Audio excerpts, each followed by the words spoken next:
Good evening, everybody. Welcome to the exclusive channel member live stream. We're here. This is July. so yeah, we're here. Tonight you guys wanted to talk about investing at all-time highs. So we're definitely going to hit on that as well. I will answer questions for you guys, all the normal stuff. We'll have a pretty chill evening, but we're here. It's awesome. Um it's kind of funny when we did this vote. This is one I thought I really was surprised to get voted up, and I'll tell you why.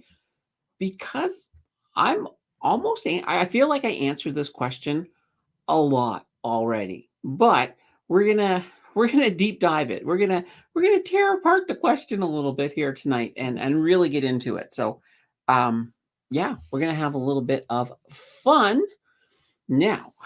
Whew. Oh dear.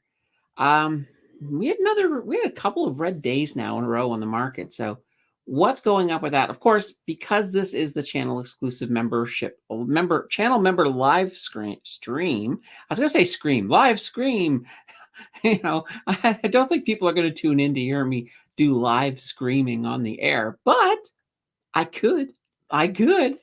Um, what was I going to say? Yeah, so because this is the exclusive live stream, we don't stick with the red and the green for this. We're a little bit more laid back if this is your first channel member live stream. Of course, for those channel members who are not able to make it here, this is always available on YouTube as well. And here's the beautiful thing: all the back catalog. You can go back, and if there was one that that you're interested in from a few months ago, it's there. So yeah, enjoy. All right. Now, the other thing I don't have a clue in this one is I don't know how many people are here.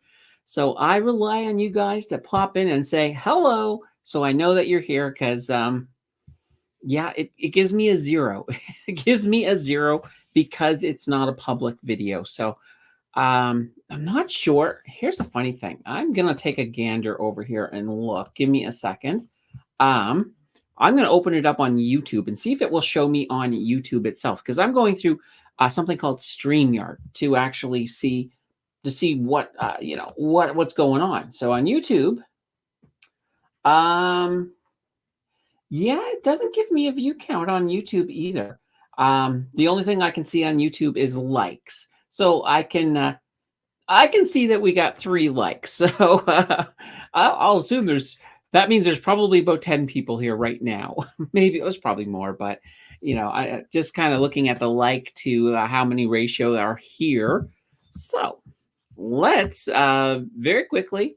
All right, we'll jump down. We'll start right about here. So 9 says, I started a position in QQCL since the NASDAQ dipped. Yeah, that's a nice thing. With that dip, and this all, of course, goes back to Biden talking a lot about increasing sanctions over there on China and just overall making it more difficult to get Chinese chips. So, excuse me. I'm drinking, by the way, I'm not drinking coffee tonight. I'm drinking bubbly. So a little bit more gassy, as you guys just experienced. So, so yeah, that did pump things in the wrong direction a little bit. So we have had a little bit of a correction in tech. So if you're looking for a good entry point, yeah, we've got some good ones out there. I think it's fantastic. All right. Jackie is in the house. Hello, Jackie. Good to see you. Now we got Al Bundy. And so, yes, it doesn't show up on YouTube exactly. JJ is in here with a howdy hey. And let's see, I want the live total return focused ETF picks. Oh, that's what you wanted. Oh, I thought that was a great idea when I heard it. It's like, yeah. I also loved it because it was a time saver, right? So it's like I wouldn't have had to do it on Saturday if on Thursday night we went through and did all. The kitten just opened the door to the studio, so she's just having some fun over there. So you might hear some. I think it's a jingle sound. You might hear a jingle sound. So that's the kitten. Let's see. JJ says I stole it from Vineet. Ooh, there we go. There we go. But since he's not here, I'm taking over. All right. Yeah, we can take it. We'll take a look at a bunch of stuff. We take a look at a bunch. I know we had Amvas last night was asking about doing a doing a live one, but I think it was not. I think it was for just big total return stocks, like the best of the best. So, we can certainly look at that. In fact, why don't we just let's pull this up here. We'll do this through TradingView because I do like TradingView as well. So let's pull over here. Let's get over to TradingView. Well, that's not TradingView, and that's Loblaws. But I thought I had. I guess I don't have one alive up there. So let's just do it. The other ones I have are the ones that have all of our heat maps and such, and I just don't want to. Oh, darn it. I have to go farther in. I have to actually get to the V because of that trade economics. All right, so TradingView. You can do this on the free version, by the way. So not too shabby. So let's go. First of all, we'll go over here, products and screeners. So we can do ETFs, but we can also do stocks. So let's do stocks this time around. Now, keep in mind, though, if you're building, so if you are actually building a total return portfolio, you want to look at both. So what I would almost recommend is going in, look at your stocks, maybe pick up, maybe sort it down to the top 5 stocks, then sort it down to the top 5 ETFs. That way there, you can definitely get the best because unfortunately, it doesn't do both at the same time. So with stocks, the first thing you're going to notice is we're looking at the US stocks. So we don't want to do that. We actually want to look at Canada. So we'll change to Canada and you'll see as well, like you see Apple here. That's because that's the CDR. So, we have all of that fun stuff. So now we're looking for total return. Here's that whole thing. So you got a couple of ways you can approach this. So some people with a total return stock are like, okay, well, it has to have dividends to be a total return stock, right? Otherwise, it's a growth stock. Well, if a growth stock with 0 dividends is pulling in a crazy high return on investment, that return on investment is still a total return. So you probably don't want to ignore that. So in a way, if you're looking for just the absolute best, so the absolute top highest yields, the first thing you're going to start with is you'll just go, well, let's go to dividend yield first of all. Let's just start, sorry, not dividend yield. We're talking total returns, performance. So we will go to performance. And when we go to performance, one of those things that we kind of have to look at is, what range do we have it? Now, when you look here, you'll see we've got a few things. We've got change here. So this is price change over 1 day. You can choose that and you can change that to price change over a month, but that's not really that useful. So what I like is to look at, and I'm going to just click on this. If we go into market data, let's see here, performance percentage. I like that. So we got a couple of ones that we can do. We can do year to date. We can do 1 year. We can do 5 years. Now this one doesn't have a 3 year, but let's say 1 year is really good. So we'll just pick 1 year and we'll add this filter. So we have a filter. Now it will give us some options here. Obviously, if we're looking for total return stocks, right, we're going to go with a higher option. So let's just go with 20% and above. All right. So we now have stocks in here that are 20% and above. So what I'm going to do is let's just go over to performance and we'll take a look. We can look at the year to date, or we can look at the 1 year. We'll go with the year to date for now. Let's see, short descending. So year to date. All right. We got some crazy ones at the top, like this Aedion Resources up 1,100%. But look at this. It's a penny stock. It's a penny stock. So we probably don't want penny stocks in there because, yeah, you can get some crazy returns, but you can lose your money just as fast. So what we're going to do here is we're going to come into price. So this is the thing. We got a few different ones in here as well.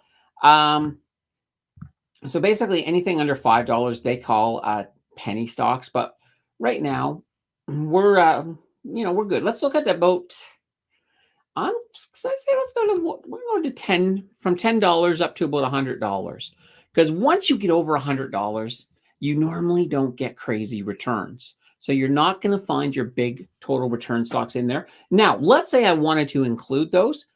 I could add another price, and this time I would put in above what is it, above 100, or I put in a second condition on that. But right now I'm happy with that. So now you'll notice our top performance year to date, 144%. And what is it? It's the NVIDIA CDR. Okay, that's fair. Do I want to include these CDRs? Why wouldn't I? Why wouldn't I? If it's doing the job, we might as well include it. So you can sort of see we've already got a few things coming in here. We got NVIDIA. Now we have a cannabis company, Gatos, a couple of silver companies, another cannabis.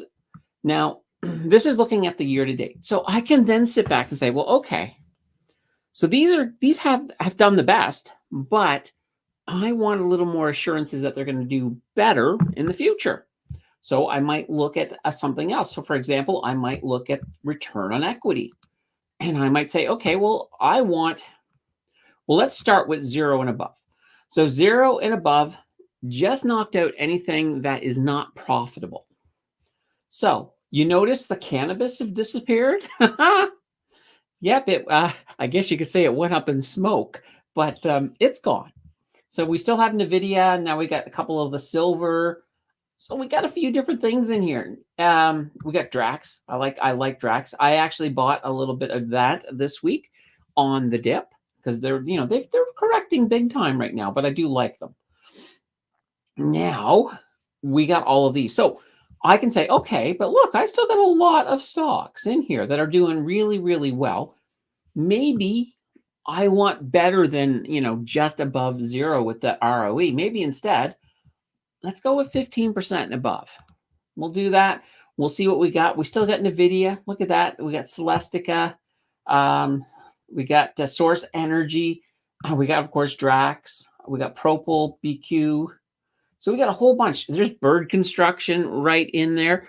We got a lot. We got a lot sitting in here. And that's a way to sort of look and sort of narrow things down. So, and you can start looking at each of these one by one. And you can sort of look and say, okay, well, maybe, even if you're looking at this year to date, you can then take a gander over here and say, okay, well, look at this. The 1 year they've done great. The 5 year they've done great. So they've got a consistency. Now, I will say for this one, NVIDIA, the CDR for NVIDIA has not been around for 5 years. So this is definitely an abbreviated time frame. So probably closer to, it might be they may have been around for 3 years by now, but you know what? We can find out. All we have to do here is, I'll just duplicate this tab and I will pull up TMX, which is what was here originally. All right, now, and it has, this TMX has a hard time finding this one, I think. NVDA. Yeah, it does. It has a very hard time finding it. I know what we have to do. We have to go to Yahoo Finance for this one. All right. Ooh. Yahoo Finance. There we go. All right. NVDA. And here we go, right over here. .ne. Perfect. If we take that and we can do it full screen, doesn't matter. Let's go to the 5 year. All right. And they started right back here. So 2022. So yeah, a little bit, not quite, it's a little more than 2 years, but not by much. So that just gives you that general idea when you're going through, because you'll want to still look. You don't want to just blindly say, okay, if I'm looking for my top 5, it's going to be NVIDIA, Celestica, Source Energy, ADP or Drax, and Propel. They may all be good, but you want to sort of look, and you can start playing around a bit. Like, for example, you may say, well, you know what? I'm kind of looking at, I don't want a large cap and I don't want a small cap. I kind of want somebody in the middle. So, maybe what you want is, a mid cap stock. All of a sudden, you'll notice, well, we lost Nvidia.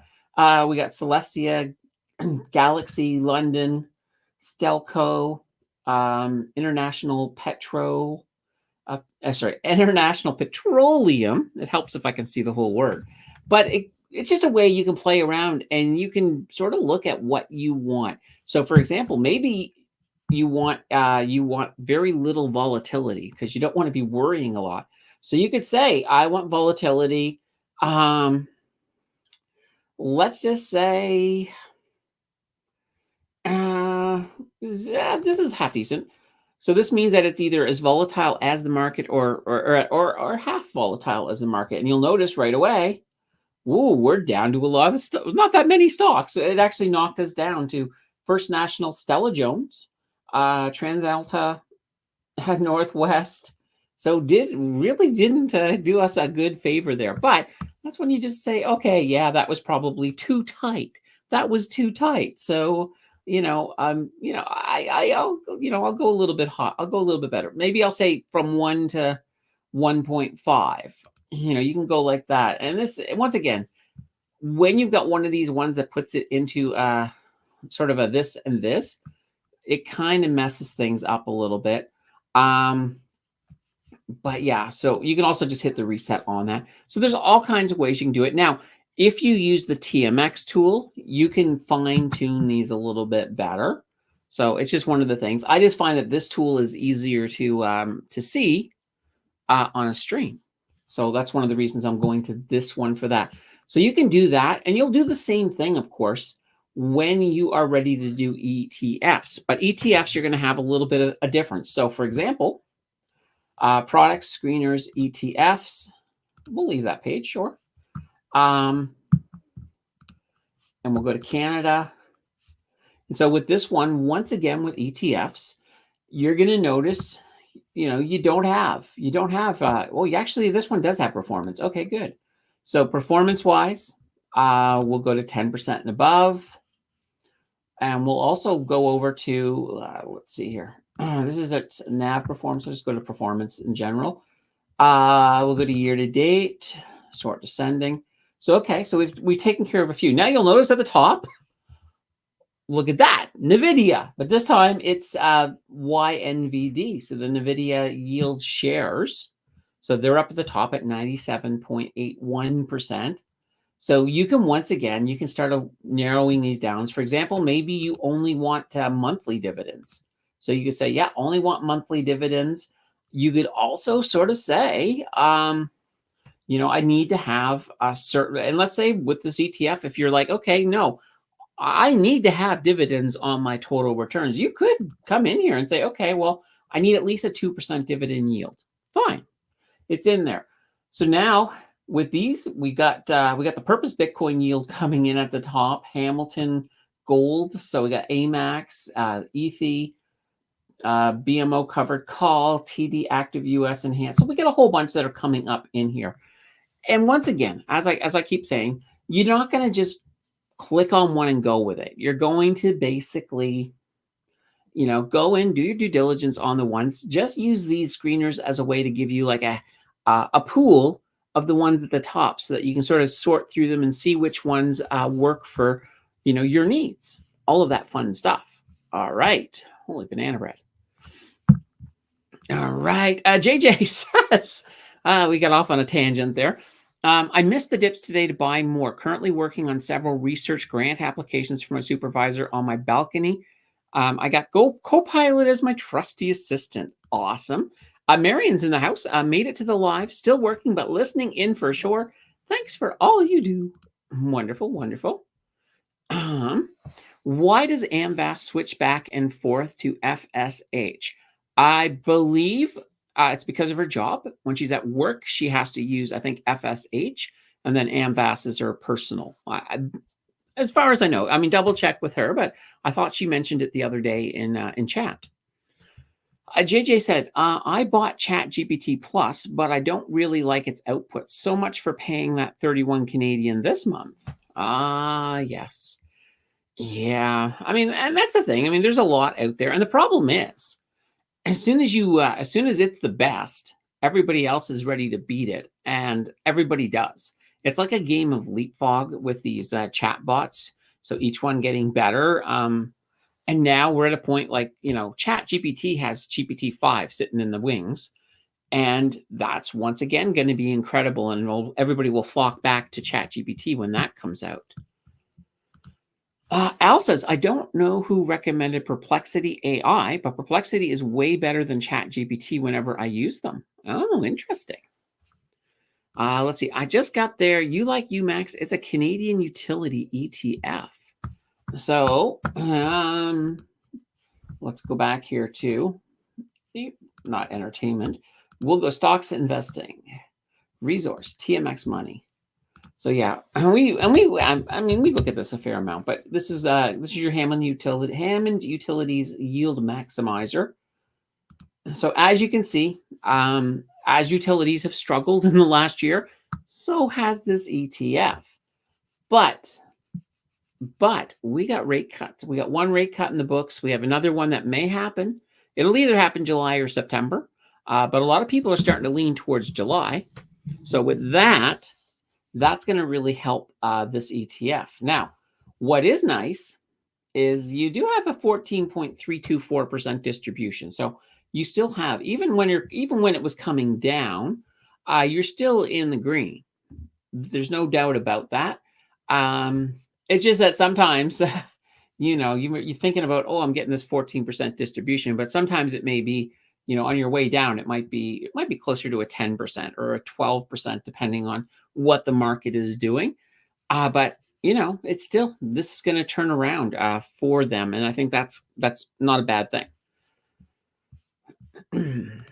Let's see. What's the back end cost of CDR hedging? That's a really good question. So when we look out, and let's actually go to their website here. Give me a second here. All right, so they're done by CIBC. CIBC CDRs. All right. All right, so here is, well, let's see. All right. So no currency conversion, all of that fun stuff. Now, there's definitely going to be some back-end costs. I have no doubt about that, whether or not they actually show us those costs, or we can go to this one right here, or whether they, I am a resident of Canada. All right. Let's see here. All right. We'll grab the Microsoft. Seriously? I can't double click on Microsoft? It's like, dear God, why give me names in here if I can't click on it to go to it? We'll go to Explore CDRs. All right, here we go. This will do it. I wanted to do, I don't want to have to click. Let's do somebody on the front page then. What's a good company? Not Boeing. We'll go to Apple. All right, so here we go. So here is the information that they're providing. So you're getting a little yield. Apple doesn't have a great dividend anyway. They are still more of a growth stock, so that's fine. That's cool. Now, I'm just looking to see if there's any listing of any kind of fees here. I don't. Last time I looked, I really recall them saying that there weren't fees, but it feels to me like there should be some kind of a back end on here somewhere. But, well, let's take a look here. Ooh, terms and conditions. Sometimes, I know people don't like to read their terms and conditions, but sometimes that's where you have to go to see if there is any kind of fee. And I'll tell you, I don't want to dig through all of this. So I am going to ask, we'll ask our buddy ChatGPT if they know about any fees on there. All right, where are you at, ChatGPT? Oh, there you are. All right. All right. So does let's put here CIBC's CDRs have any fees? All right, we'll give them a chance to do it. I think the last thing I used her for is I I had actually it was a Loblaws their financial report. I just wanted her to go through and summarize this big section for me, and she did, which is really good. All right, so let's take a look here. All right, so yeah, so apparently they do charge a management fee around 0.60%. So, but keep in mind, this all comes out of the CDR before you get any return. So you don't actually see it on your end. But one thing I'm interested, not I'm interested, I'm kind of disappointed that they don't make it clear on the website, because you guys just saw the website. It does not mention the fact that there's like, now I'm assuming that this is assuming that ChatGPT is correct. I would still want to double check it, but that's going to be one fee. Because it is hedged the Canadian dollar, there will definitely be currency fluctuations that will also impact things. So for example, if the US dollar goes up and the Canadian dollar is going down, you're going to see that in a difference in the pricing with these. So it could even be a situation where, let's say, for example, Apple's going flat, but the CDR could be going down a little bit due to currency. That's a possibility as well. Trading fees, yeah, if you're on a broker that charges, but that's not the CDR, so I wouldn't even ask about that. There's always going to be a bid-ask spread. That's a normal thing as well. But yeah, so basically you're looking at, it looks to me like a 0.60%, but take that with a grain of salt until I can get that 100% verified. Because, we just were getting ChatGPT to go in and take a gander. And ChatGPT has been wrong before. So I just want to put that out there.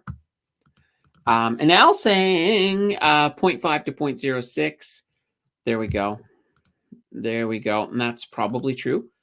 Let's see. A nickel on $10 then. Let's see. I was unfazed about the S&P drop until I seen the LLY drop. Did LLY have a big drop?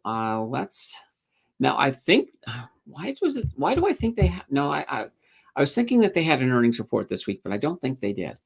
Let's go over here. LLY. All right. Let's just go to 1 month. Then we can sort of take a look. Oh yeah.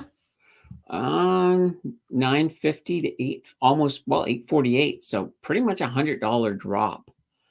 That's pretty big. Now, give me a second here. I want to see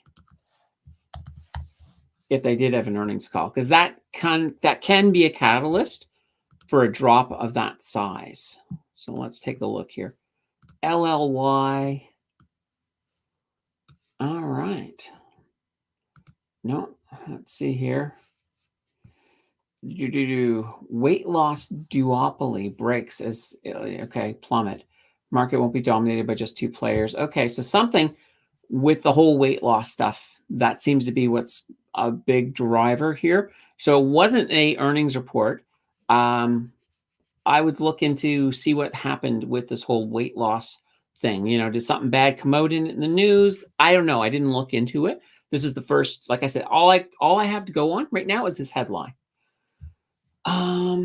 But yeah, look at this. Oh, well, let's put this up here. So yeah, so let's see. Illy Living and Novo Nordisk shares fall as weight loss drug competition ramps up. All right. Let's see. So shares, they continue sinking Thursday on concerns their dominance of the booming anti-obesity drug market is under threat. So yeah, that would make sense. So if you're in a situation where there's just two companies running the game, but somebody's coming in and threatening that market share, that can impact your shares, absolutely. So I think that's what's been going on there. It's one of the things I also like about TradingView. You get the news connected to your stock. You just have to click on it and see what's going on with that stock. All right, JJ says, I've gotten used to prompting Copilot and tailoring its specific responses for academic purposes. I might check out Perplexity later as well.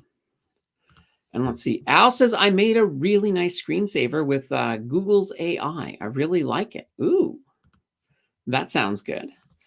See, I used to say 0.6 per C, but nowadays, whenever I search for it, it says 0.5.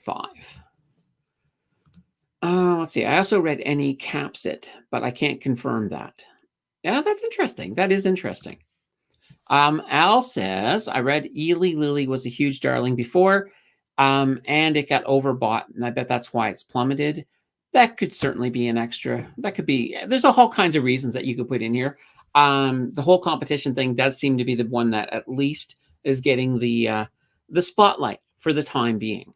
So definitely something to look at. All right, let's. We probably should talk about the topic of the show here sooner than later. But first, we got JJ. I've saved over 200 different prompts for different purposes and topics. It's gotten difficult to track them all. Oh, there we go. There we go. Yeah, well, that's the thing. You can also, I mean, for example, one of the things is if you have, like with ChatGPT, if I want something, if there's something I ask her a lot and I want it in a specific format, I can give her all of the data, have her put it into memory as a, as a specific name, and then I can just call up that name to bring up all that information and use that right in my requests. So that is something that I can do with ChatGPT that I really like, since I love the memory part. I love the memory part. All right, now, investing at all-time highs. I always love that question, and one of the reasons I love that question is that let's actually look at something here. We'll use the let's use the TSX. We'll use it. I always use the S&P 500, but let's use the TSX. I've got it on a weekly. Let's actually change that to a monthly chart. All right, let me make it a little more readable. There we go. I'm going to stretch it out a little bit. There we go. So this is the overall S&P 500, or so the TSX 500, and you can see it's always moving up. Because it's always moving up, as a normal result of things, we're almost always hitting all of these all-time highs. Now, of course, if you were to zoom in at something, for example, let's zoom into this time frame right over here. We'll just knock it up. Well, look at this just time frame right in this vicinity. Whoa, come back down, TSX. In this time frame, and we're looking at October 7th. Here is September of 2008. Anybody know what that might be? I'll give you a hint. It was the housing crisis in the US.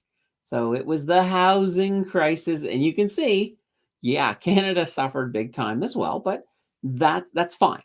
But typically, when you're looking at the charts, you can sort of see almost anywheres along this stretch, you're buying at an all-time high, and then you've got a little bit of correction, buying at an all-time high, buying at an all-time high, buying at an all-time high. Then here, bang, that's a market crash. Nothing you can do about that. But on the recovery, you're buying, you're not buying at all-time highs, but you're buying at, highs for that time frame. And even here, you still haven't gotten back. But by the time we get up here, we're now back at all-time highs. And then you can see moving forward, little correction, back up at all-time highs, all-time highs, all-time highs. Same idea and same idea. And this works. And right here, you can see here, this here, well, right here, for example, this here is our good old friend, the pandemic. And then there's the bear market after the pandemic. You can see that right in here. And you'll even see in the middle of the bear market, we had this little blip in here. And I'll tell you, when you have a little thing like this, it's basically a bearish trend in the middle of a bull market. A lot of people were like, "Oh, the sky is falling. You should sell everything. We're going to be going down here soon." And of course we didn't. Of course we didn't. We recovered. We started moving back up. But the whole point of looking at this is, when you back out and you look at a longer scale, what you can see here is, let's crunch that down a little bit, is that you have one movement generally. So your overall trend is always going to be up. That's a good thing.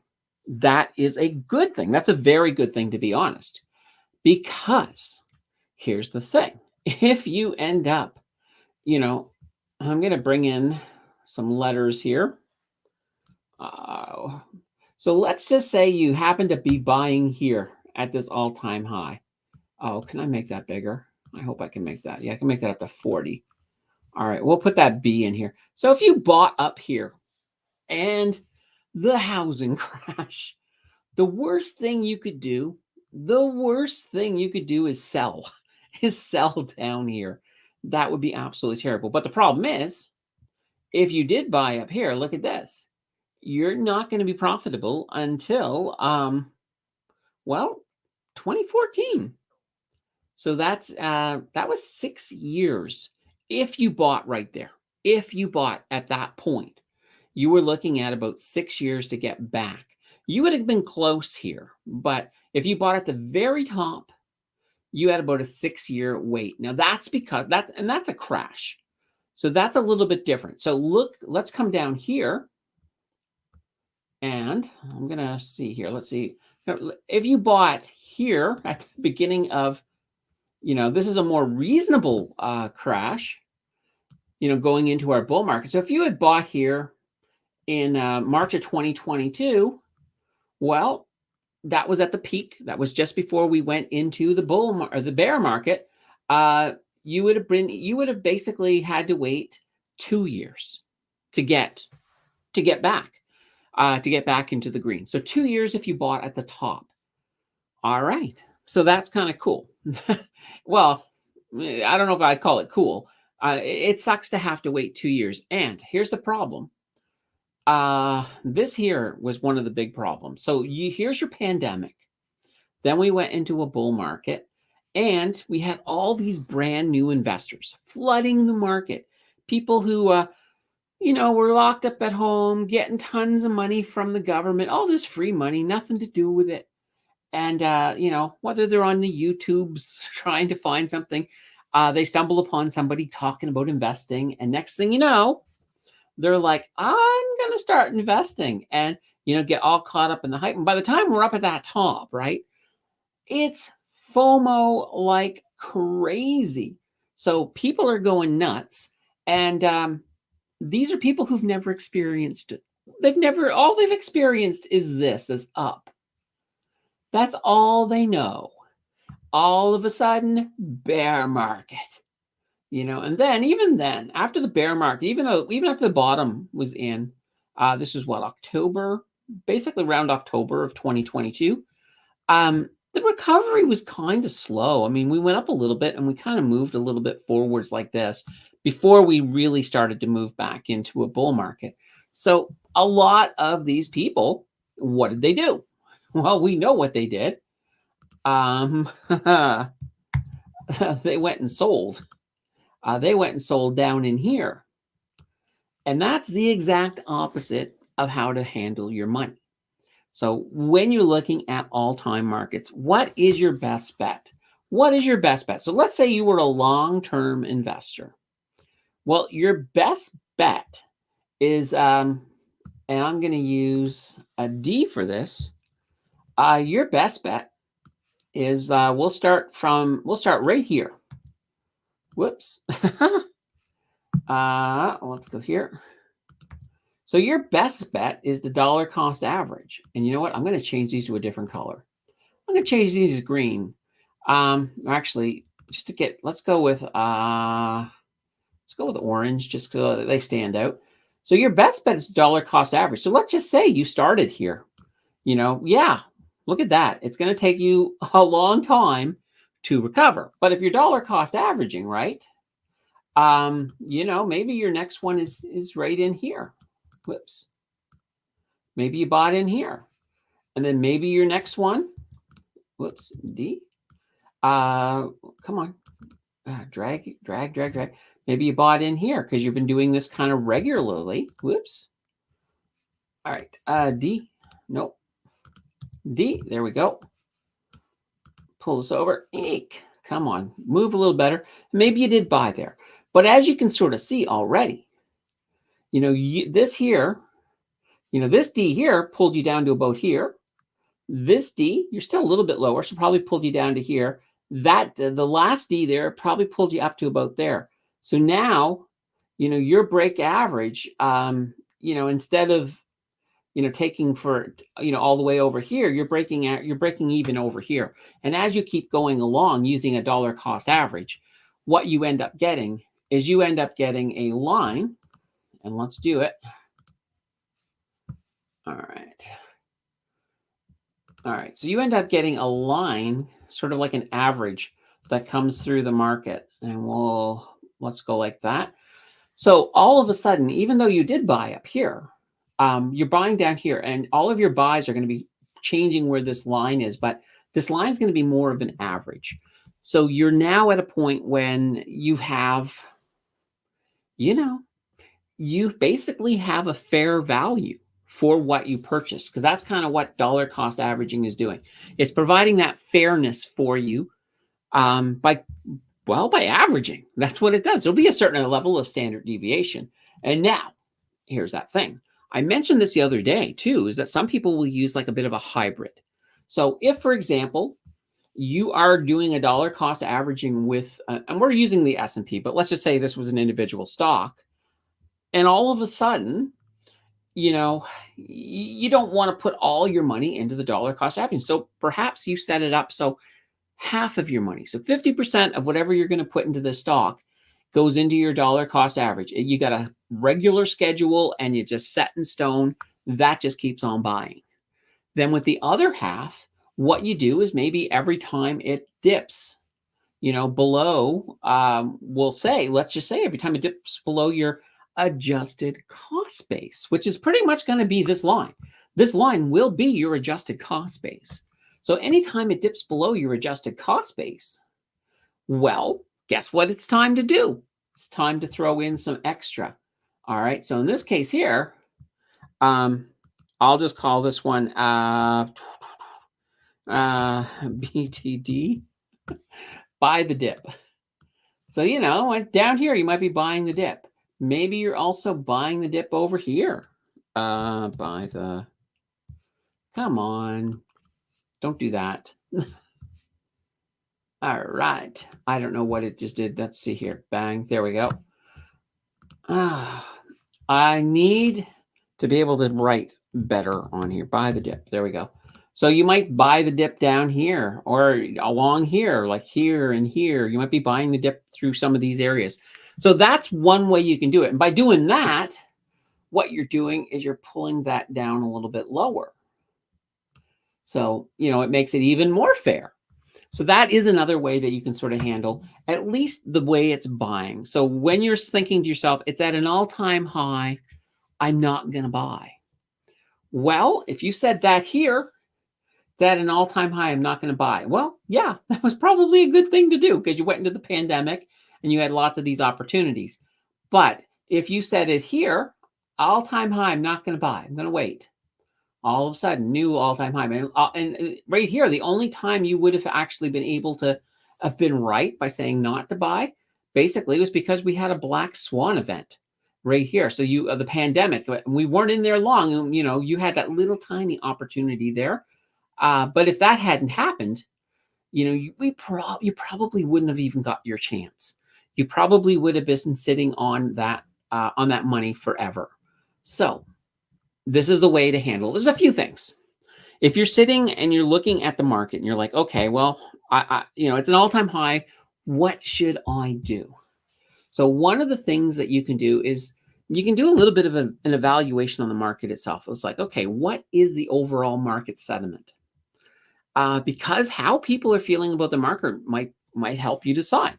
So if everybody is, just absolutely full on FOMO, then maybe it's not the best place to begin your dollar cost averaging, because you're at the high and it means that you're probably going to go higher.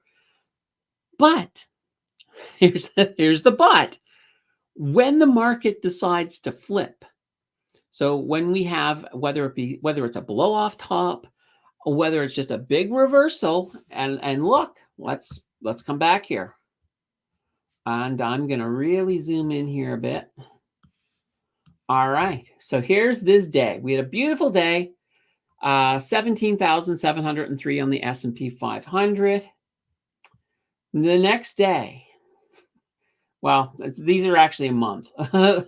The next month, bang, it went down. So, but if we were looking at this on a shorter time frame, you can see sometimes these crashes, sometimes the big crashes will come pretty hard, pretty fast. In the case of the pandemic, this was a lot of this crash happened. There's a bit of a crash on the buildup, but the day they announced the pandemic, that was when, if you look at this giant candle here, a lot of that candle happened on that day. A lot of that candle. So, it's just one of those things. Now we can, of course, turn this back to 1 day.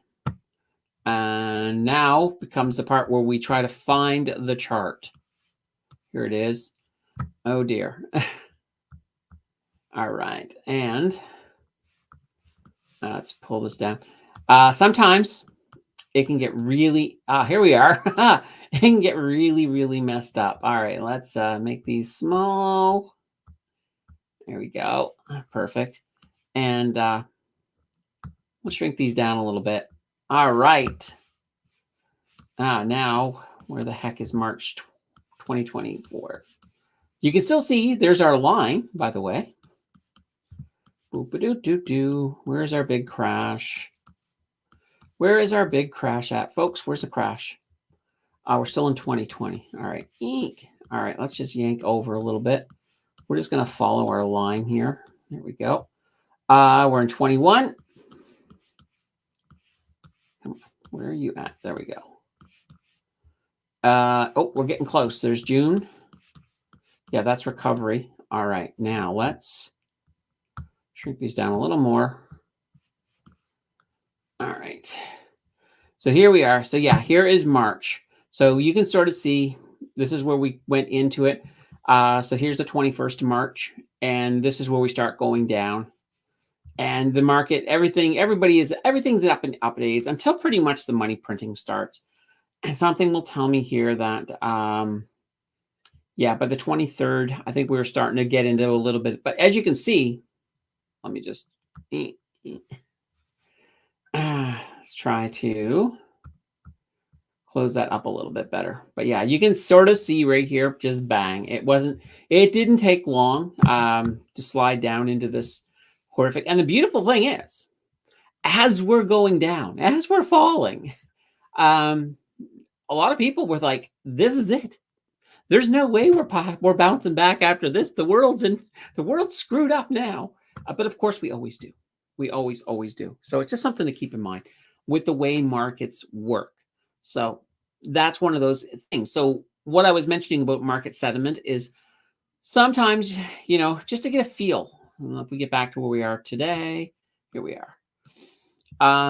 So right now, as you can see, everything's looking okay. I mean, we've been moving close to the average, and now we're up a little bit above it. So yeah, there is always that chance that we're going to come back down. Always the chance there.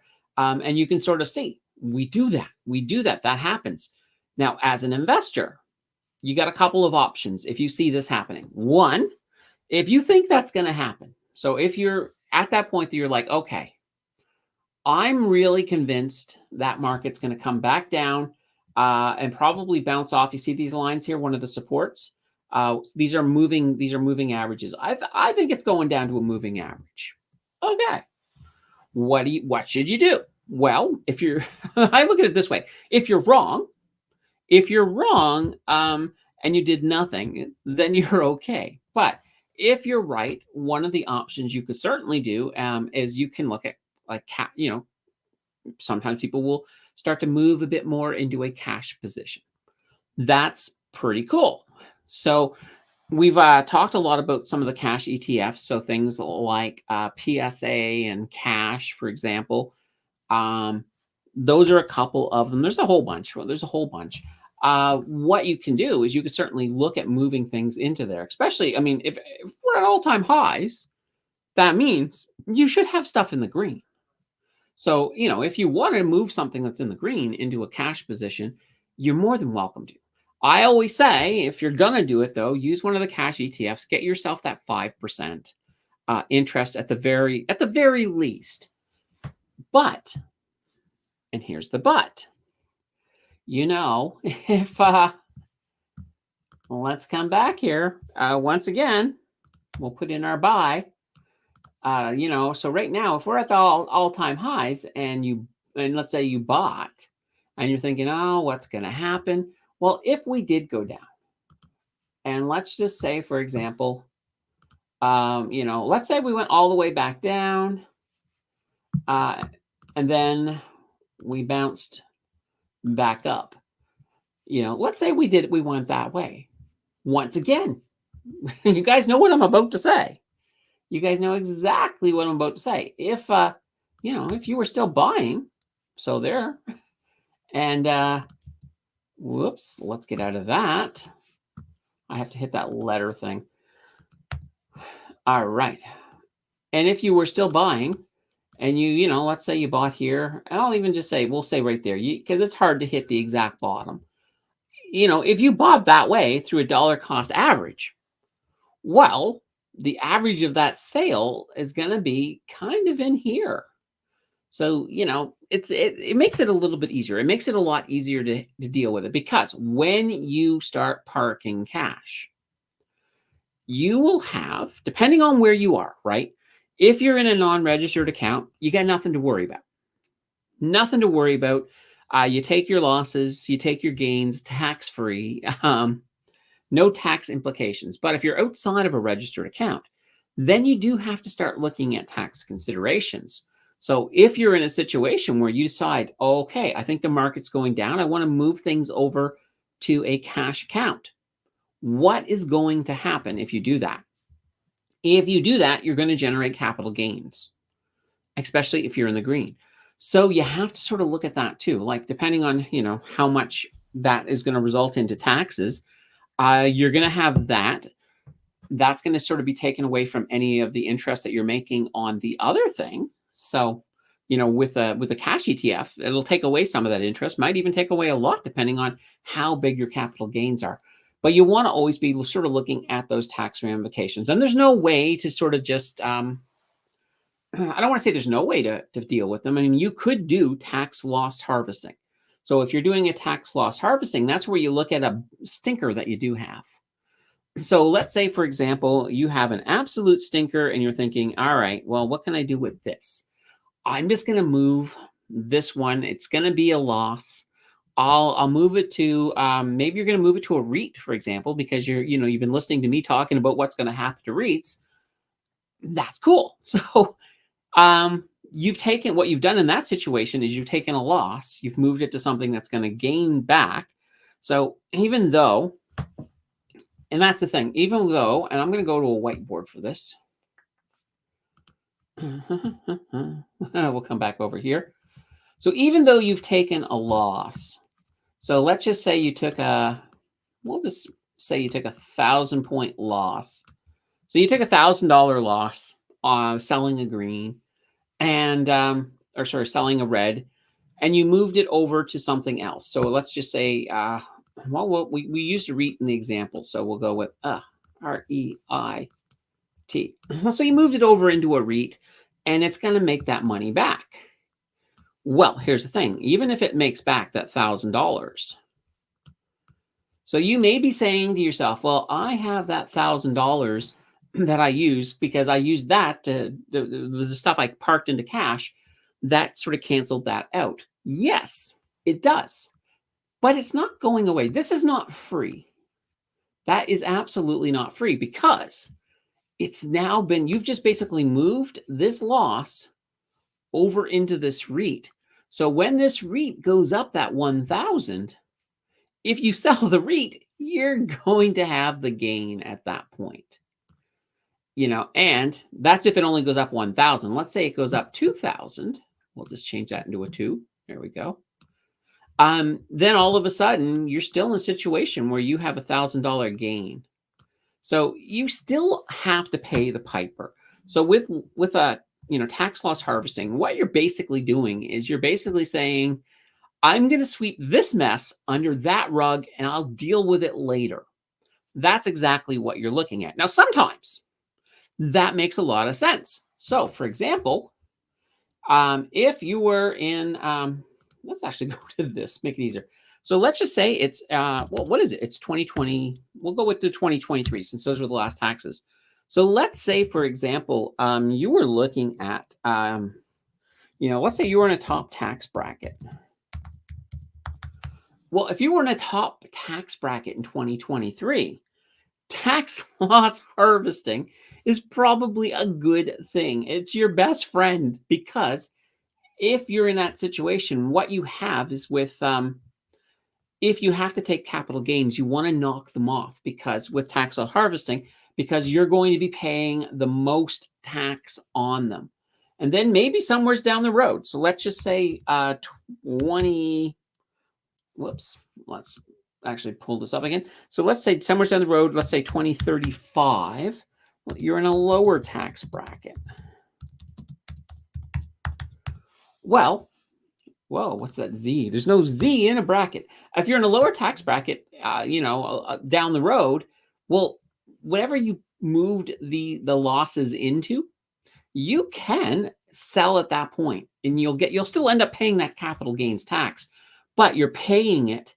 Well, you're paying it there. You're not paying it there. So up here, for example, on that 50%, maybe you were paying, I don't know. Let's just say you're paying 40, 45% or 50% on it. Who knows? Well, tax people know, and also tax tables know, but I don't want to think about it right now. Whereas down here, you're going to pay less. You're going to be in a lower percentage. It's the same idea with the RRSP, right? That's why you're deferring things into it.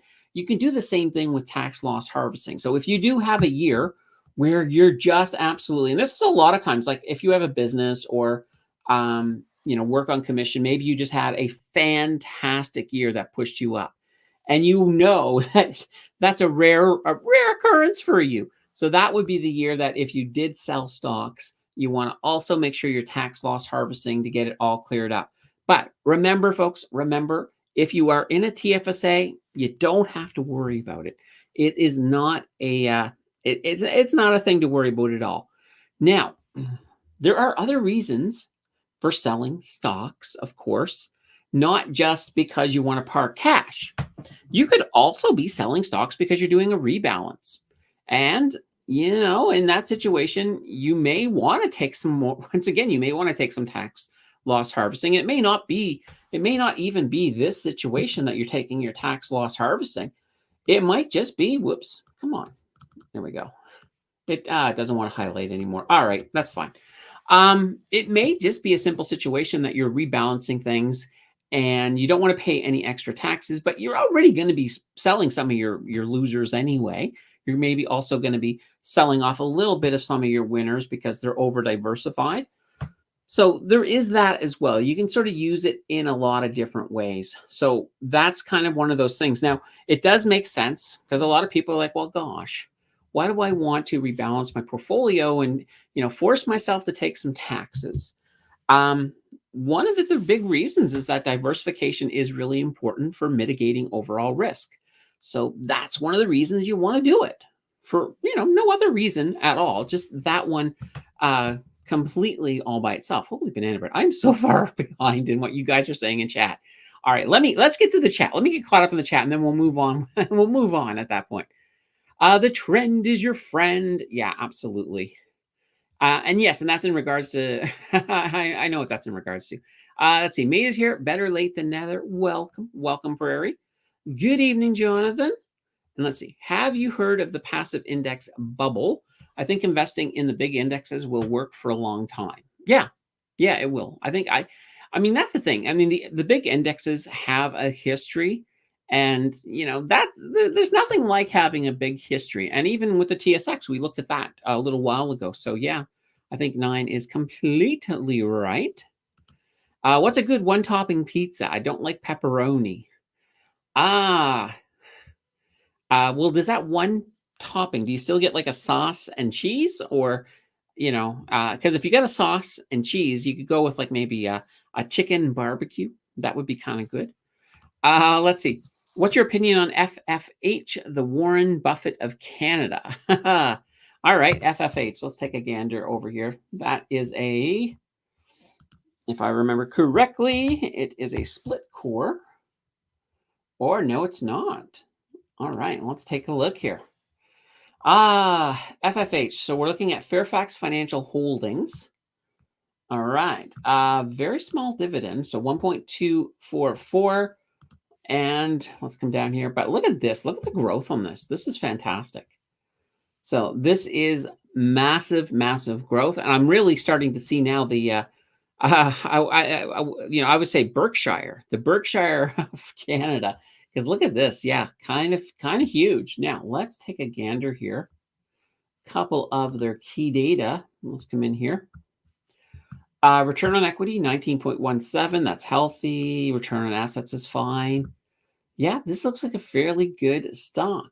Now that dividend is small dividend. It's also an annual dividend, but hey, I think for this one, you're here for the growth. They have a history of growth. Let's just go back to their holdings here. What are they? I don't know if we can actually see. We might have to go to their website to see exactly what they're holding, but they are a holding company, so we know they're holding a bunch of stuff. Let's see, property and casualty insurance, reinsurance, and associated investment management. Yeah, I think this is a solid stock, definitely. The price is high, but I mean, if you're on like Wealthsimple, you can use fractional investing, so that's not too shabby. JJ likes roasted garlic or onions. And Jonathan's saying, just skip the pizza and have a compounder with cheese. There we go. Let's see, I've tried butter chicken on pizza before. It's pretty dope. Sounds interesting. Yeah, absolutely. All right, and let's see here. AKA took my losses on AQN, never looked back and happier for it. Yeah, I mean, and that's the thing. Sometimes you got to take losses. When it's in your TFSA, it really sucks because it's like, I can't really do anything with that loss. But that's why sideways trading is not a bad thing. So, if I'm going to take a loss on something, I'm going to find something that is also down, but I have a much better confidence on. So for example, if I held AQN and I was going to take a loss on them, I would probably move them to something like RMAX or a REIT, or an individual REIT, or maybe a different utility. But I would probably, I have a lot more, I think the REITs will probably bounce back faster than utilities. So I would probably go with REITs personally. Al says, I think I'm going to get pineapple. I know a lot of people hate pineapple. Yeah, it's funny. It's pineapple seems to be the only thing that makes people divisive on pizza. But I'm good either way. Chicken barbecue sounds really good. It really is. It really is. All right. I love another pineapple lover. Look at that. All right. That would be great. JJ's partner always buys Hawaiian pizzas, and I always refuse to eat it. I think pineapple is disgusting on pizza. But that's a beautiful thing, right? That's the beautiful thing is that, and most pizza companies will let you do halves, right? Where you can do half of your pizza with pineapple, the other half without. So that's always cool. 9 says, do you think Bank of Canada will do another rate cut? This is the question. The question on everybody's mind, and we're going to know the answer soon enough. I'm really torn. I think they're definitely 100%. There'll be one either July or September. That I think is definitely there. And as I said, I mentioned this the other day. If you'd asked me about a week ago, I would have said, no, I don't think the chances are high. But I'm changing my mind a little bit. I'm not flip-flopping. I'm still going to hold on. I'm still holding on to September. And I know I'm probably going to be wrong. They're probably going to do it next week. They probably will. So let's just say there's a really good chance we will see one in July. If we don't, we'll absolutely see one by September. Unless, if we don't get one in July, the only thing that would stop it from happening in September is we would need some absolutely disastrous CPIs to come out. And that doesn't look to me like that's going to happen. So I think we're good. All right. Oh, very good. Let's see. AQN was only in my non-registered account, so I can claim the losses easily on a great year. So definitely no regrets. Yeah, exactly. So even if you don't have capital gains this year to use, you can definitely sort of push that off for a year, a 2, 5, 6. I don't think there's actually not a limit on it, so you can use it. Also, I believe you can also, if you had a great year last year, I think you can still go back a year. I think there's a limit to how far back you can go. For some reason, 5 is popping into my head. Good move for HYLD to add RMAX, but it's not surprising. It's not surprising at all. Because keep in mind, even though HYLD has a lot of Canadian companies, or sorry, a lot of American companies in it, RMAX has 50% American exposure in it. So that actually makes them a pretty good fit, in my opinion. Let's see, people in the US super hate pineapple on pizza. I think there's got to be some places like where people love it. Like Hawaii, because don't they call it a Hawaiian pizza? So Hawaii, I'm betting Hawaii likes pineapples on pizza. I'm just going to put that out there. Ian says, was thinking about buying AQN, going to buy a Canadian utility fund instead. UMAX, I think, is the name. Yeah, I would say, if you're thinking of utilities, that's not a bad option. It's not a bad option at all, because at least that way they're going to do the work of doing the balancing on that for you. And it also makes it easier than taking a chance on like an AQN or some other company that may be struggling. JJ, don't get me wrong. I love pineapple in general. I just think it tastes weird on pizza. Let's see. ENCL is my utility fund. Love the distributions. Yeah. All of these L's, all these leverage ones are really attractive for sure. CC, seen Long Legs at the theater last weekend. Good quality thriller. Oh yes, that's the one about the kid with the spider, the alien spider, I think. I gotta check that out. ENCL is great. I like investing in oil. I will look into ENCL. Yeah, ENCL definitely fantastic. Jonathan says, when I look at ETFs, I see NVIDIA at the top taking up the biggest portion. I worry about buying in when NVIDIA is at that all-time high. Well, they're in a little, they did stumble a little bit with some of the chip news that came out in the last couple of days, but I still pretty bullish on NVIDIA.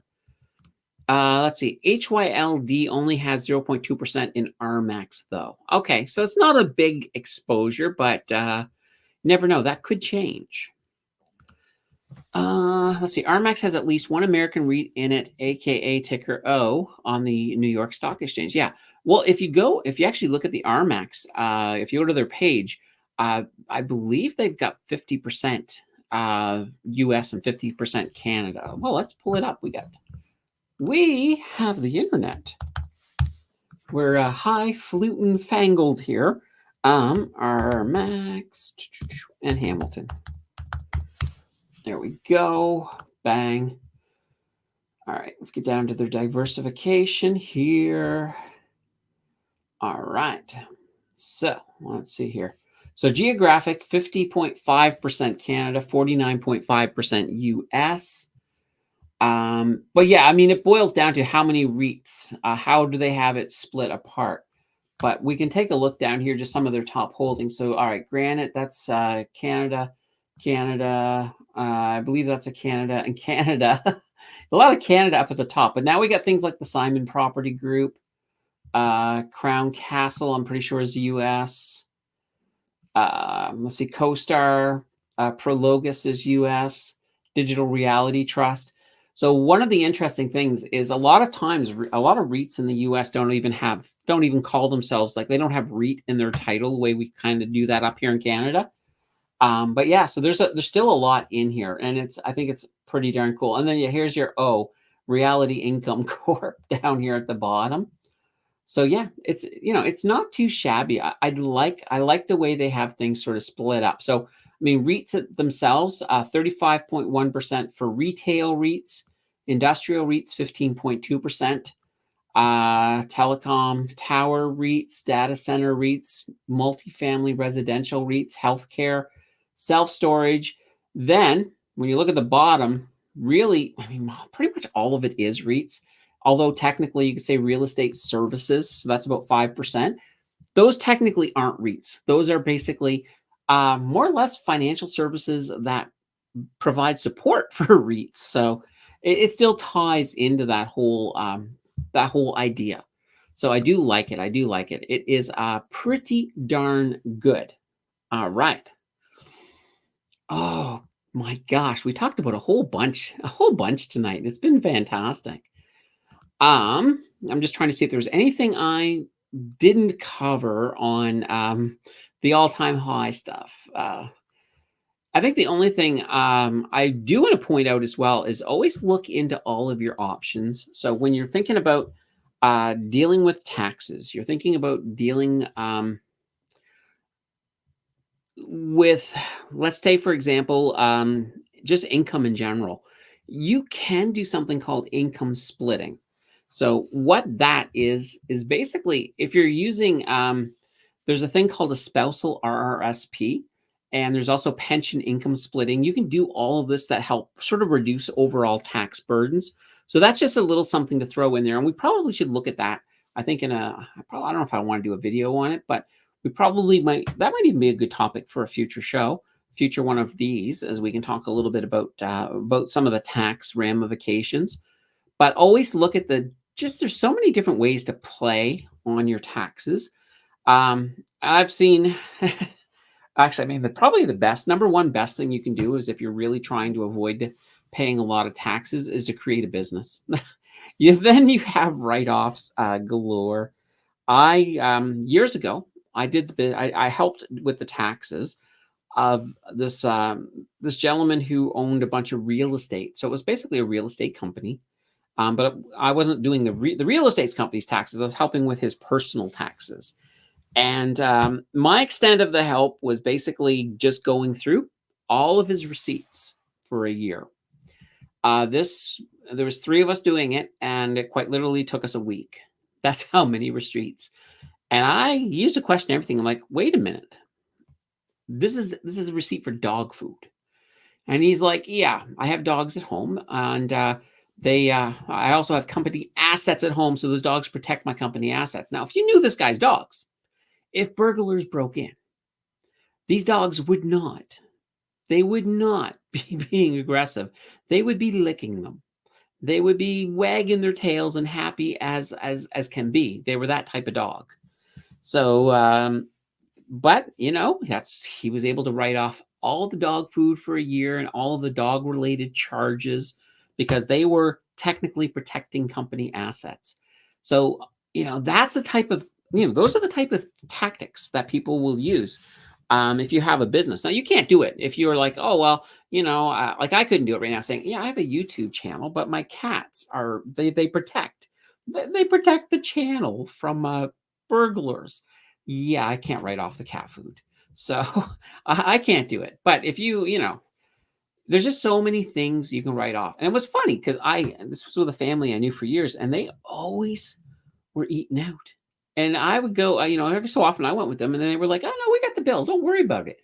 So I was like, oh my God, they're so nice. And it was funny when I was doing up going through all of these receipts, I found bills for some of the restaurants that we had been at. And I'm like, really? What are these? And they're like, those were company meetings. I'm like, we didn't talk about your work there. And they're like, oh, sure we did. You just forgot. It's like, okay. So So yeah, there's lots of ways to play with taxes, but what can you do? What can you do? All right, let's just see here.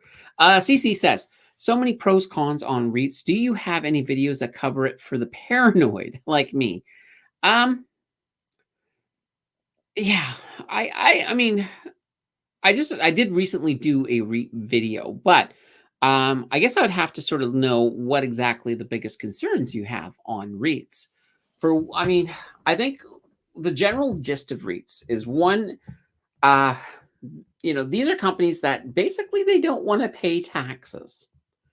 They don't want to pay taxes on their money, so they're taking their profits, after pretty much after expenses, and they're then giving that out to the shareholders.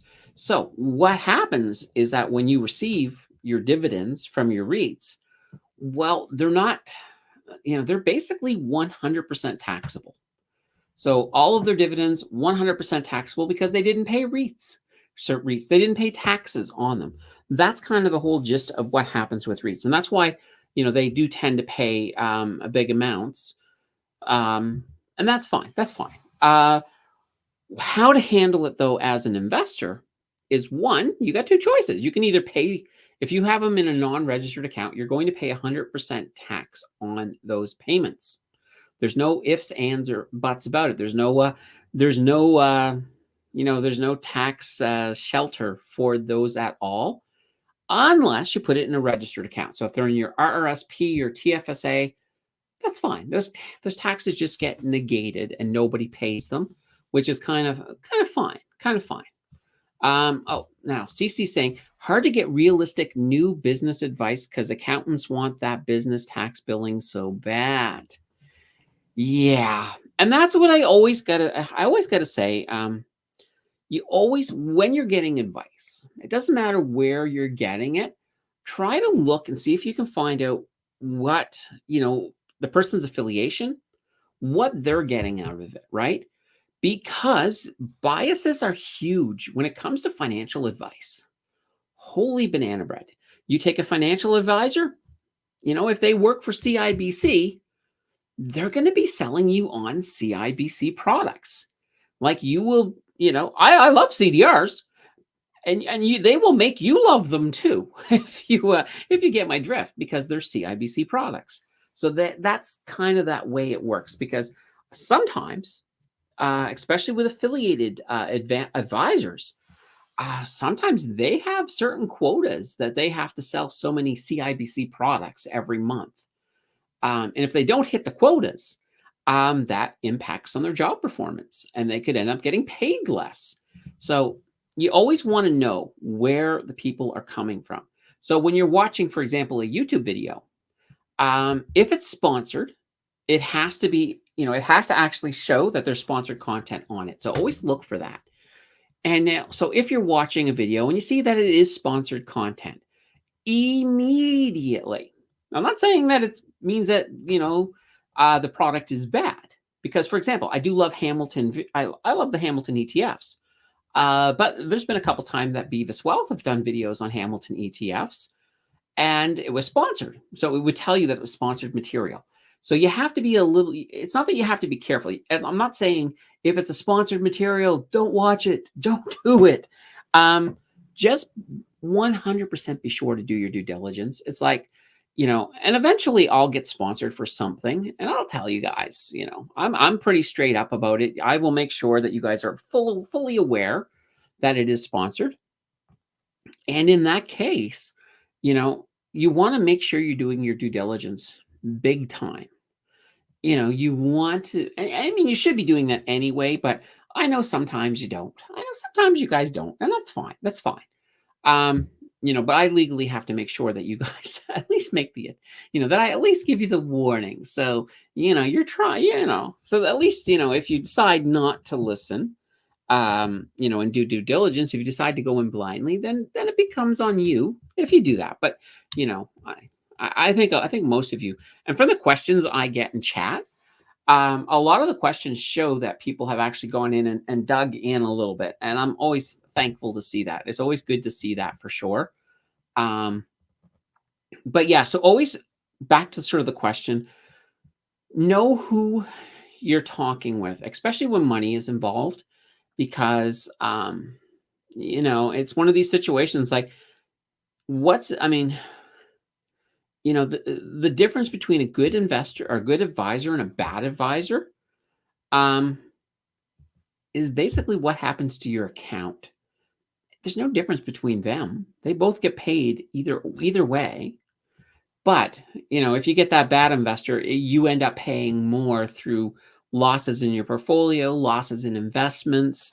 So I always say, know where they're coming from. Ask lots of questions. And, the word no is not a bad word. If you're working through, let's say you have a financial advisor and they say something and you're like, I don't know about that one. You can say, no, let's put that one on hold until I have a chance to do some due diligence. And no matter how much they protest, well, here's the thing. If they're the good financial advisor, they're probably going to say, yeah, absolutely. Let's put that on hold. We'll circle around to it next time. That bad one who's just trying to sell you, that's it. They might actually be the ones that saying, what do you mean put it on hold? I'm the advisor. You're not. You can't, you don't know what you're saying. Let's not put it on hold. So they'll give you that pushback. So to me, that's always a warning sign, because I know good advisors are going to be the ones that are going to listen to your needs. They're going to, if you need some time to be comfortable with an asset, they're going to give you that time. They're not going to try to push things down your throat. So just something to keep in mind when you're dealing with professionals out there. 9 says, TFSA seems to be the best way to avoid taxes if you buy blue chip ETFs fixed income. Yeah, no, I mean, your TFSA, that's what it's designed for. It's designed to, to take care of those taxes. And when you get to a point where your TFSA is full, that's where you have to start looking at things. So for example, when your TFSA is full and you're starting to have to put stuff into a non-registered account, that's where you want to start looking at, okay, let's look at the dividends. I probably want my high dividends in the TFSA and more growth-based or, lower dividend amounts outside of that. So I'm paying less taxes on them because you want to maximize that the tax-free that you're getting. So that's just one of those things that go there. But you could argue, and some people will, they're being like, well, okay, but this has a bigger total return. So I would rather pay taxes on that 10% dividend on that, let's just say, I don't want to say a REIT. Most REITs are not at 10%. We'll say 5%. I would rather pay 5% dividends on that REIT than, sell a stock for capital gains that I'm going to pay 50% on. And that it's a legitimate point. However, you do have to realize too, that when you're looking at that 5%, of that 5% you're getting, 100% is taxable because it's a REIT. So that's fine. So if you took some capital gains instead out there and you took more, you'd have to take more than a 10% capital gains to pay the same percentage because you're only paying on 50% of that, unless you're really rich, in which case you're paying a little bit more, thanks to the new government. Thanks to the current government. Let's see. I don't like REITs at all, and some people don't. There's nothing wrong with disliking any particular sector. There are people, I know there's people out there that hate. Okay, Al's not crazy about REITs. He likes real estate. I just saw the next comment there. But there is nothing wrong with disliking a particular sector because there's plenty of sectors out there. You can still get a good diversification. I know people who are like, I do not want to even touch the telecommunication sector with a 10-foot pole. That's fine. That is absolutely fine. There's plenty of sectors to give you good diversification right across the board. And if you've also got a couple of ETFs that are sort of cross-sector, you might still have a tiny bit of exposure to the telecommunications in that case, nonetheless. 9 says, I try to only have capital gains and eligible dividends in my non-registered accounts. Okay, and that makes sense. That makes sense because, for one, capital gains, that's fine. The eligible dividends means that you're going to get full tax advantages on it, so you're not going to pay as much. So that's fantastic as well. So I would agree with that. I would agree with that. Whew. All right, guys. You guys, if you got any last minute questions, throw them in there. We've been doing this for about an hour and a half, so it's been a long haul. It's been a long haul into the night, but that's fine. That's fine. Gonna have myself a little bit more of my bubbly. This time I'm having peach bubbly.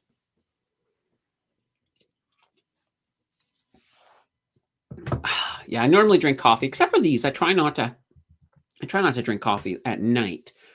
It doesn't really impact me, other than it means I'll probably have to pee in the middle of the night if I have coffee at night. So I do try to avoid it. All right. Also, a little bit of housekeeping. So I will be asking you guys soon for your ideas for the channel's member choice video. So that's the last video of every month. You guys get to decide what you want me to do. So I always ask ideas first, and then we'll throw it up in a poll. So I'll try to get that out. I should be able to get that out tomorrow. And then that way there, we can get some ideas.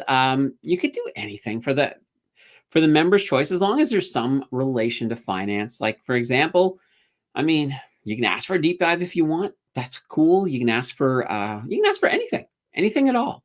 I think last month, you guys wanted me to do international ETFs, and that's what we did. So it's up to you guys. Throw them to me. I will get the list. I'll get the list, and then we'll do a poll, and you guys will have the final word on what we do. So that's going to be fun. Al says, are you doing an 8-hour stream tomorrow? No, next week, a week from tomorrow. And here's the fun thing.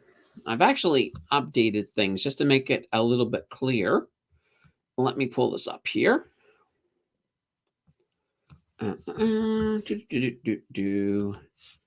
All right. So this is what's going to be. This is really, really cool. Okay.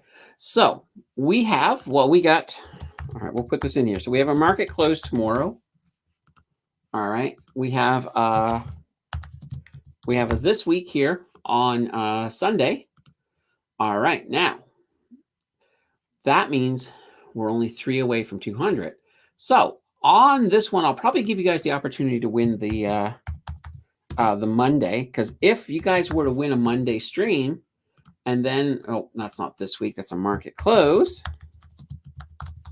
If you guys won that market close, and then we had our normal market close, that would make, and this, to me, this is just fun. That would make that 8-hour, I think it's 7.5 hours when all is said and done. That would make that 7.5-hour stream live stream number 200. And how cool would that be if it fell on 200? So yeah. Oh, this is a market close. I got market closer. So yeah, there's a very good chance that next Friday stream will be 200. Will be 200. So the reason for it is I do a special stream every time I hit a milestone. And so while we're small, our milestones have been 1,000, 2,000, 3,000, 4,000, and then 5,000 next.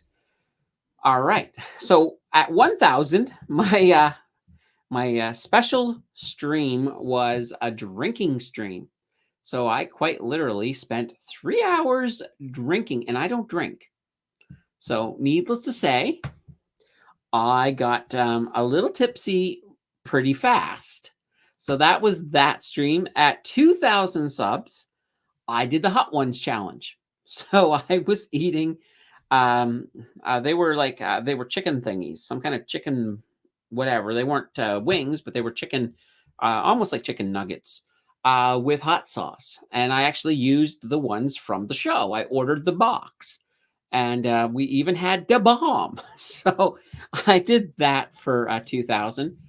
At 3,000, The community asked for a news parody video, so I did a news parody video.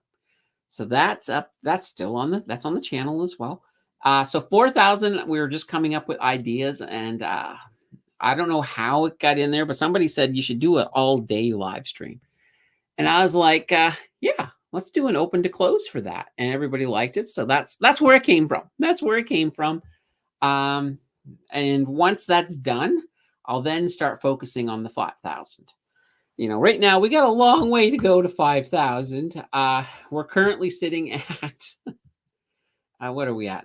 4,022. So yeah, we got like, what's that? That's another 978.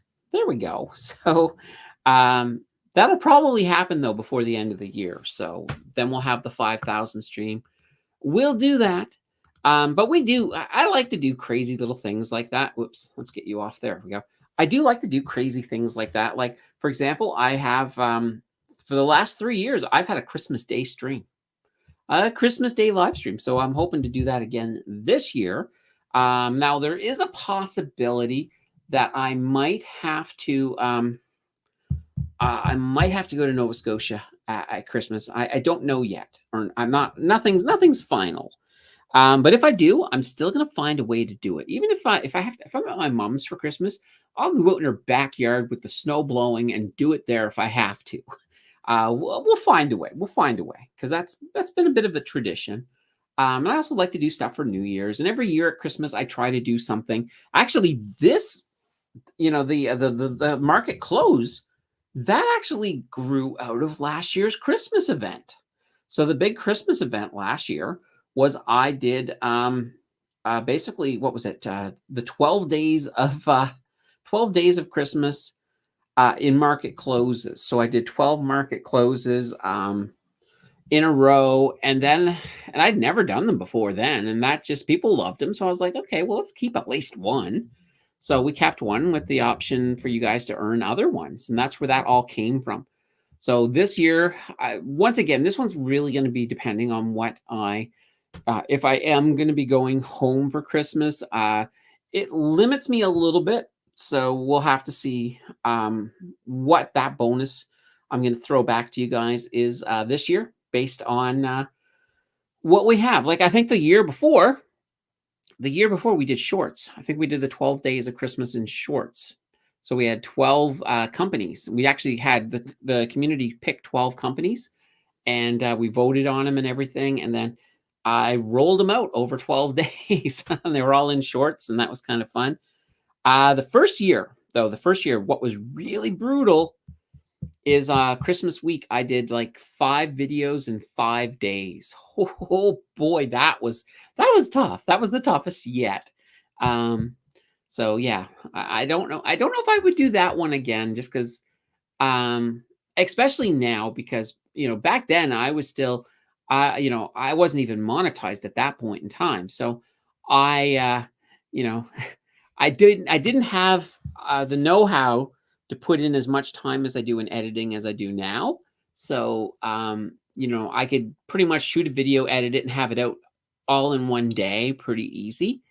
Now, oh boy, I would have a hard time, especially if I had to script it. If I had to script it, then shoot it, then do all the editing. Oh boy, that would be tough. That would be very, very tough.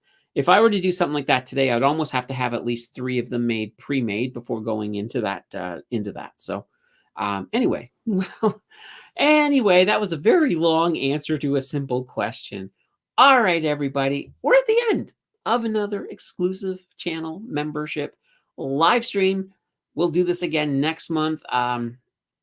Just start thinking about what you want, and when I ask you, let me know. We'll do anything. We can do anything in these. We have done some pretty crazy ones.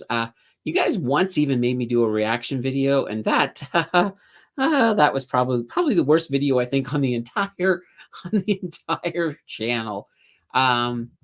Anyway, until next time, everybody, have a fantastic evening, and I'll see you guys tomorrow, because we get a live stream tomorrow. So take care. We will see you then.